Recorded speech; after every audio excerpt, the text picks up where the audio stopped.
Hello hi friends, అందరికీ నమస్తే.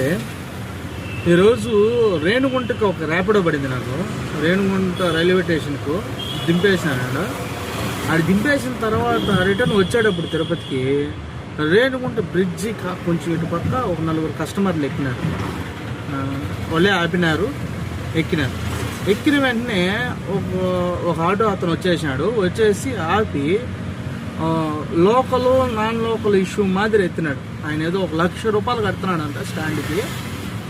ఇది ఎక్కడ స్టాండో నాకు తెలియదు, కానీ ఒకటి గుర్తుపెట్టుకోండి, దేశం దాటి వచ్చిన ఇప్పుడు నేను కువైట్ నుంచి వచ్చిన తర్వాత ఇండియాలోనే బతుకుదాం అనే పరిస్థితి కాడికి వచ్చినాక కొన్ని ప్రాబ్లమ్స్ని బట్టి నేను తిరుపతికి వచ్చి తోలుదాము, 10 రూపాయలు ఎన్ చేసుకున్నాము అనే పరిస్థితిలో నేను తిరుపతికి వచ్చాను.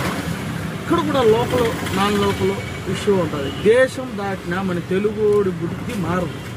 అది ఎక్కడున్న పాతకపోయింది. అది మటుకు వాస్తవం. ఎవడు ఆటో ఓడిది, ఎవడి కష్టం ఓడిది, ఎవడి రూపాయి సంపాదించుకునే పరిస్థితి వాడిది. అంతేగాని ఇంకా ఆ మైండ్ సెట్ అనేది ఇంకా ఎక్కడున్నదంటే పాతాల లోకానికి ఉన్నది ఇంకా కొంతమందికి. అది ఎప్పుడు మారుతుందో తెలియదు నాకు. అయితే గుర్తుపెట్టుకో బ్రదర్, నువ్వు కానీ నా వీడియో చూస్తావు అంటే గుర్తుపెట్టుకో, నువ్వు ఎంత హ్యాపీగా ఉండే ఇప్పుడు మహా అంటే 80 రూపాయలు ఆపుంటావు.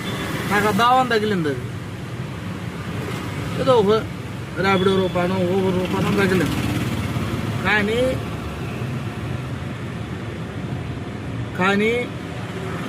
ఏమవుతుందో తెలిసిన, నీ చాలా చాలా అంటే చాలా చీప్ బుద్ధి బయటపడుతుంది. రెండోది కర్మ వదలదు బ్రదర్, గుర్తుపెట్టుకో.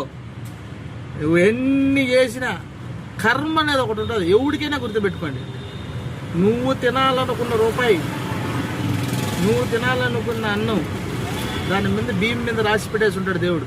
ఆ రూపాయి మీద నీకే వస్తుంది. ఎట్ట పోయినా ఒకడు తీసుకున్నాడంటే అది జరగదు. నీదే, ఇంక పక్కన వాడిదే. నువ్వు ఒకవేళ దాన్ని దౌర్జన్యం చేయాలనుకుంటే ఆ కర్మ నీదే. అది మటుకు వాస్తవం. తిరుపతి చాలా విశాలమైంది. ఆ వెంకటేశ్వర స్వామి దయ వల్ల ఎవడు ఎన్ని దౌర్జన్యాలు చేసినా బతకాలనుకున్నాడు ఎలాగైనా బతుకుతాడు. అది మటుకు గుర్తుపెట్టుకో.